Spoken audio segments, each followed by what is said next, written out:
So how does Brook Hiddink make anywhere from $1 to $2 million every single month with less than 100,000 subscribers, less than 100,000 followers on TikTok, and just over 100,000 followers on Instagram? Well, that's the question that we're going to be answering in this video. I'm going to be breaking down the exact step-by-step process that enables Brook to turn complete strangers into clients that pay him multiple thousands of dollars over the internet. So as always, please like and subscribe if you like this kind of video. And if you're a coach or creator who needs a bit of help implementing these kinds of systems into your business, then my links will be in the description. So when it comes to Brook Hiddink's funnel, we're going to start at the top and work our way down until we get to the point where people are actually paying him thousands of dollars. So two of the main questions that we have to ask ourselves when we're looking at Brook Hiddink's funnel is, first, why should I actually copy this funnel? And secondly, who should copy this funnel? You should copy it because it doesn't involve selling any low ticket scammy courses. It doesn't involve any DMs, and you don't need to be posting 5 times per day across every social media platform in order to make a ton of money. And then secondly, who should be copying this funnel? You can copy this if you are an influencer who has a lot of followers. Maybe you're a coach online, a consultant, an agency owner, or any entrepreneur that sells on social media. So there are really 3 principles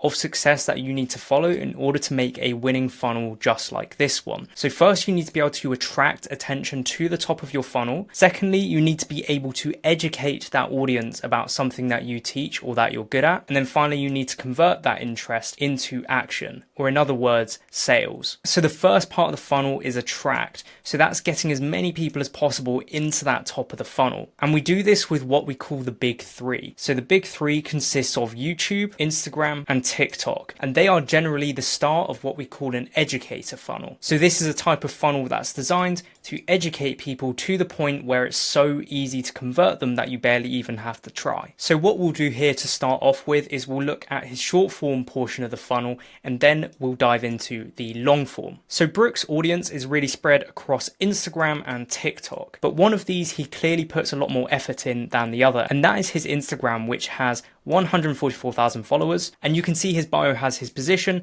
then a DM CTA, and then a link CTA. His TikTok is structured slightly differently with social proof, his location, and then again a link CTA. So this link in his TikTok bio actually links to a Typeform, which we'll dig into later down the line. But first, what I wanted to talk about is his short form content strategy. So that consists of top of funnel content, which includes generalized motivational content, selling the dream, and rarely describing how you actually do it. And of course, ultimately appealing to the mass market. And so this really applies both across his TikTok and his Instagram. So you can see he starts off with audience builders. So these are pieces of content that are generally easy to consume. They have a caption on the screen. They sell a specific lifestyle. They usually use some kind of trending sound or music, and they're normally low value, so they don't really help you solve any kind of problem, but they're very shareable. Brook then creates what we call touchpoint nurture content. So this involves things like his carousels, things like these talking head reels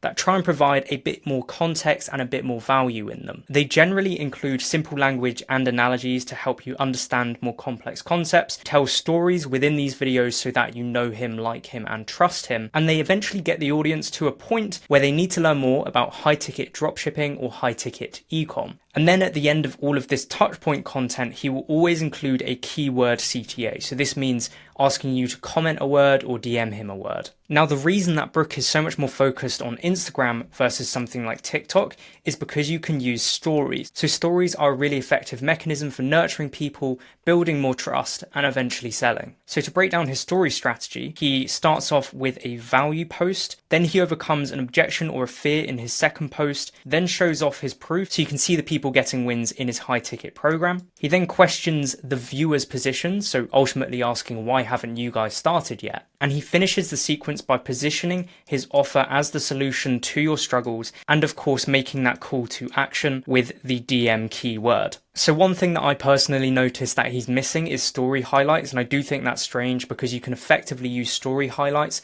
as evergreen story sequences so people can flick through them and actually engage with the CTA even if those stories are no longer live. So when it comes to Brook's YouTube, he has 91,000 subscribers, and similar to his Instagram, he has a link CTA. CTA. Now, Brook's YouTube content actually does blur the lines a little between the attract portion and the educate portion of this funnel, because his YouTube kills two birds with one stone. It can act as an attraction mechanism by getting people into the top of the funnel, but it can also educate people because it provides them with long form value. And the way that Brook uses YouTube is to make sales assets. So these are videos that specifically attract, educate, and convert clients. So now I'm going to give you some examples of some sales assets that you can make once but use forever. So the two that Brook uses the most are free courses and story or transformation videos.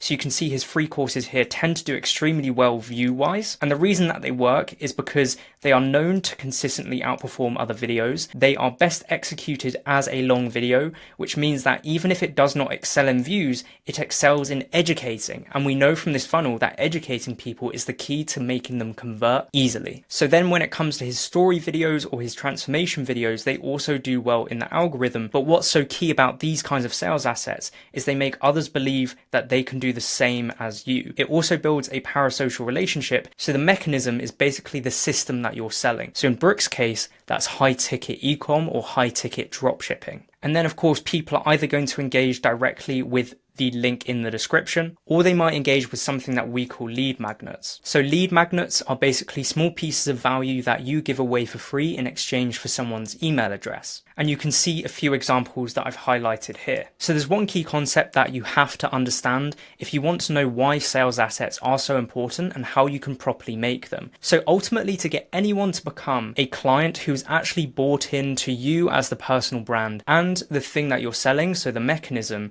there has to be 3 sales. So one of these sales is on the mechanism, so the thing that takes you from A to B. And the way that you sell that is through positioning your offer and creating training videos like a free course. You also have to sell the prospect on you, and you do that by knowing your stuff about the business model or the thing that you're selling, being likable and being relatable, and you can do that through storytelling. And then finally, you have to sell the person on themselves. And we can do that by showing them people just like them that have made progress. And so if we take this video, for example, my video right now is designed to sell you on the mechanism. It's designed to sell you on me. And ultimately, once I've shown you enough social proof, it will also sell you on yourself. And so if I just show you a few screenshots of the people that I've worked with, you can see, for example, how much we collected in a single month with someone in their first month of working with us. We collected 15K with Yusuf and Isaiah here. This client got a 6.5K day in the first 2 days of joining. We helped Noah go from 0 to 15K in 3 weeks. And I'm currently helping a business that does multiple 7 figures per year implement some of the systems that I'm talking about right now in this video. And so now that we've covered a significant amount of the attraction portion of this funnel, it's now time to talk more about how we educate that audience. And there are 3 key ways that we do this. First is the mailing list, second is through the VSL funnel, and third through the DM setting system, other than of course the YouTube content that I've already mentioned. So the way that you might end up on Brook Hiddink's mailing list is by downloading one of the lead magnets from his YouTube or engaging with one of the CTAs from his Instagram, which will automatically add you to the mailing list if you give him your email address. Then if you do end up giving him your email address, you're going to be enrolled in a welcome sequence. So this is a 5 email sequence that's going to tell you a bit more about his story and again, sell you on those 3 things: the mechanism, Brook himself, and you. The emails that he sends out to people will also likely link you to the VSL funnel, and VSL here standing for Video Sales Letter. Now, the other ways that you can enter this VSL funnel are through the link in his Instagram bio or that original link in his YouTube, if you remember that. So the VSL funnel is structured like this, with a dynamic headline at the top here. The dynamic part comes from this date changing based off what date you actually enter that funnel. He then has the VSL afterwards, and finally a CTA. So interestingly, this is actually the entire page on the right. He doesn't include the benefits, he doesn't include results, he doesn't include anything extra. And the reason that Brook's likely doing this is so that you pay more attention to this video and ignore everything else. So what's actually included in this video, if it is so powerful? If you're making your own VSL, you're generally going to want to talk about the pains and dreams of the ideal customer. You're going to sell them on the gap, so taking them from where they are to where they want to be. Especially if you're selling to consumers, you're going to want to make that a little bit motivational or emotional. You want to include urgency, so explaining why they need to take action right now, and scarcity, so making sure that they know that the number of people that they can take into that program is limited. When it comes to the DM funnel structure, like I said earlier, if you end up commenting a CTA, you're likely going to start receiving messages from Brook. Now, of course, it's not actually Brook that's going to be messaging you. It's going to be someone that he's hired called a setter. So the job of those setters is to book people into the calendar without Brook having to do any work himself. So in this DM setting system, you start by creating SOPs and flowcharts, which you can see examples of the ones that I've built here. You then hire those top setters to execute on those processes within the DMs and ultimately book meetings into your calendar on autopilot. And of course, you'd actually look to hire an operator like me to manage this entire system for you. And in this system, you're going to want to inject client wins and your sales assets. And for those of you that are curious, the overall framework will look like finding the current state of the prospect or the person that you're talking to, finding their desired state or their goals, and then positioning the call, so the appointment on the calendar, as the solution to help them get from the current state to the desired state. And so once people are at this point in the funnel, they're going to converge at the type form.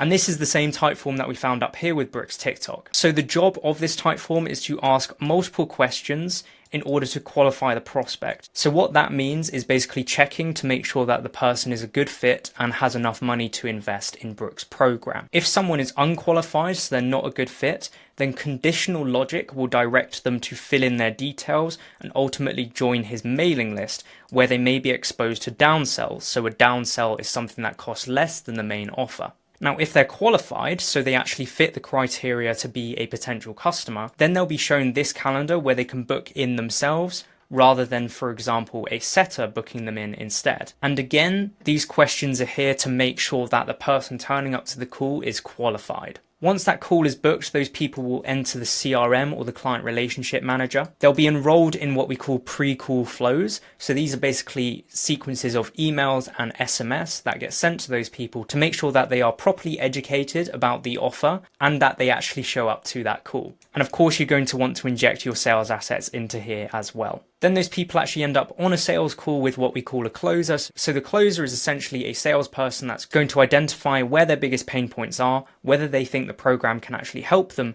and then of course sell them on that call if they think it's a good fit. So if it is a good fit and that person pays, they'll be closed won and they'll be enrolled in the onboarding process, and they'll be given as many quick wins as possible so that they don't get any buyer's remorse. Now, if they don't close, so they don't pay, or maybe they weren't a good fit, then they'll stay in the CRM and be recycled, because just because it isn't a good fit right now doesn't mean you can't sell to them in the future. And then finally, once people are clients and let's say they've been inside Brook's program for 3 months or 6 months and they've seen significant results, he can now sell to them again with what we call a back-end offer or an ascension offer. So this is a second product or second program that you would pitch to people after they finished your first one, and it's designed for people who have already got results. So the whole reason that Brook is able to build out a funnel like this without actually doing any of the work himself is because he has what we call a high ticket operator. So that high ticket operator will come into his business, build out and manage this entire funnel for him so that he can actually focus on other things whilst that coaching business actually runs on autopilot. So if you are a coach or creator and you are looking for an operator to come into your business and build out a funnel like this and manage it for you, then I would love to hear from you. So my links are in the description.